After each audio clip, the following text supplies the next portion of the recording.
क्या हुआ जब अचानक से अयोध्या में प्रकट हुए विभीषण। कलयुग में ऐसा चमत्कार देखकर सबके होश उड़ गए। रामलला के प्राण प्रतिष्ठा से पूर्व अयोध्या में कई प्रकार के चमत्कार हो चुके हैं, जिसमें गिद्धों का दिखना, भालुओं का दिखना और जगह जगह पर नागों का आना। लेकिन इस चमत्कार को अभी तक का सबसे बड़ा चमत्कार कहा जा रहा है। ऐसा क्यों हुआ, ये सच्चाई जानकर आप भी हैरान रह जाएंगे। आखिर क्या है सच्चाई?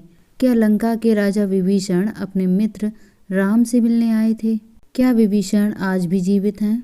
ऐसे कई रहस्यों से आज की वीडियो में पर्दा उठेगा। शुरू करने से पहले अगर आप राम के भक्त हैं तो वीडियो में जय श्री राम ज़रूर लिख दें। साथ में वीडियो को लाइक भी कर दें।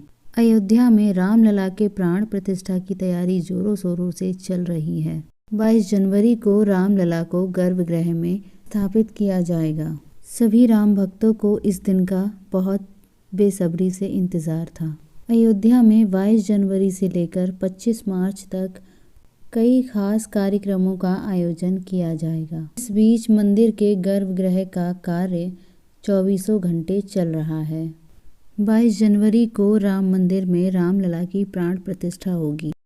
किसी भी मंदिर में की जाने वाली भगवान की प्राण प्रतिष्ठा का बहुत ही अधिक महत्व होता है। मूर्ति की प्राण प्रतिष्ठा के बिना किसी भी मंदिर का पूजन अधूरा माना जाता है। प्राण प्रतिष्ठा क्या होती है जानेंगे इसी वीडियो में, और जानेंगे आखिर विभीषण राम से मिलने क्यों आए।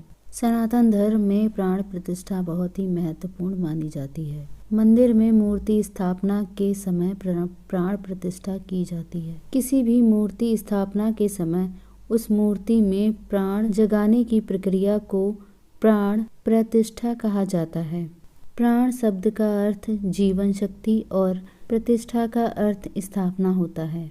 ऐसे में प्राण प्रतिष्ठा का अर्थ जीवन शक्ति की स्थापना करना होता है या देवता को जीवन में लाना होता है। बिना प्राण प्रतिष्ठा के कोई भी मूर्ति पूज्य के योग नहीं मानी जाती है। मान्यता है कि प्राण प्रतिष्ठा से मूर्ति में जीवन का संचार होता है और वह मूर्ति देवता के रूप में बदल जाती है। इसका मतलब है अब साक्षात प्रभु श्री राम राम मंदिर में निवास करने वाले हैं। और अब जब प्रभु स्वयं अयोध्या आ रहे हैं तो उनके प्रिय मित्र भक्त विभीषण कैसे पीछे रह सकते हैं। जब प्रभु श्री राम ने रावण का वध किया था, लंका पर विजय पाई थी, पुष्पक विमान के जरिए जब वह खुद अयोध्या लौटे थे, तब प्रभु श्री राम के साथ विभीषण जी भी अयोध्या आए थे और कई दिन तक प्रभु श्री राम के साथ अयोध्या में रुके थे। इसके बाद उन्होंने लंका का सिंहासन संभाला और लंका के राजा बन गए। यानी प्रभु श्री राम की भक्ति उनके लिए बहुत ही भाग्यशाली हुई है। जो राम की शरण में आता है उसका जीवन सफल हो जाता है। लेकिन क्या विभीषण आज भी जिंदा है?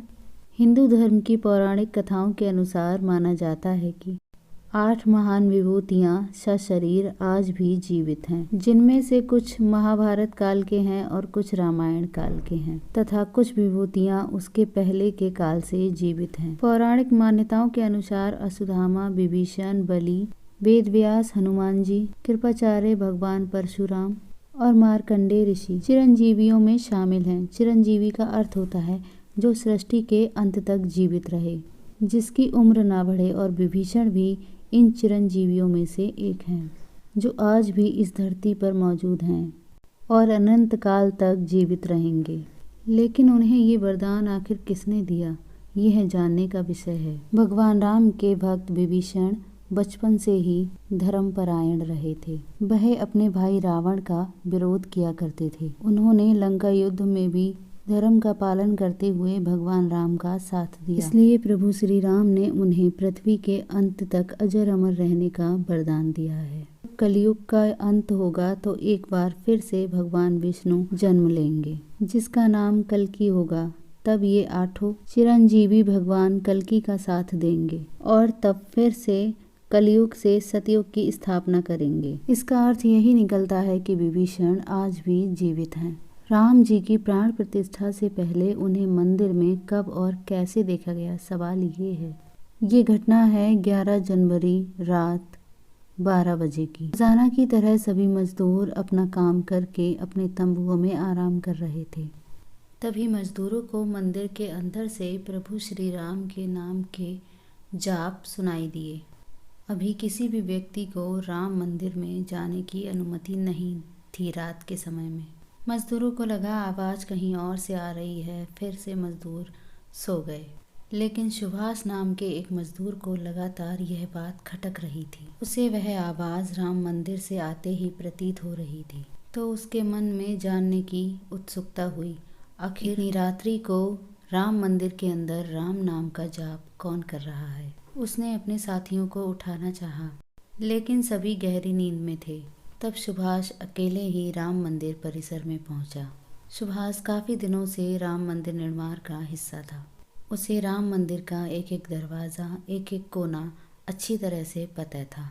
जब उसने राम मंदिर के गर्भगृह में झांक कर देखा तो वहाँ पर एक दिव्य पुरुष उसे दिखाई दिया, जिसके अंदर से काफ़ी तेज प्रकट हो रहा था। वे अपने हाथों में माला लिए राम नाम का जाप कर रहे थे।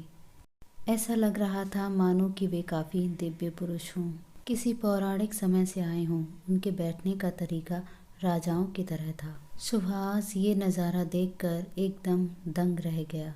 उसके बाद सुभाष अपने साथी मजदूरों के साथ गया और उन्हें सारी बात बताई। और जब वे सभी लोग मिलकर राम मंदिर के गर्भगृह तक गए तो वहाँ कोई नहीं था। तब तक वे व्यक्ति गायब हो चुके थे, क्योंकि रात्रि का समय चल रहा था और सभी लोग सुभाष की बातों का भ्रम समझ रहे थे। कोई भी उसकी बात को मानने को तैयार नहीं था। लेकिन सुभाष जानता था उसने जो देखा है वो बहुत बड़ा चमत्कार है। लेकिन उसके मन में एक ही सवाल था, वह रात्रि में राम नाम का जाप करते दिव्य पुरुष कौन थे। क्योंकि आज के समय में किसी भी पुरुष के अंदर इतना तेज नहीं हो सकता। उनका संबंध पौराणिक काल से ही हो सकता है। और अगर रामायण काल की बात करें तो 2 ही शख्सियत हैं जिनके होने का प्रमाण आज भी कलयुग में है। पहले हैं भक्त हनुमान जी और दूसरे हैं विभीषण। तो पूरी संभावना यही है, रात्रि में जिस मजदूर ने उन्हें देखा वो कोई और नहीं, राजा विभीषण ही थे।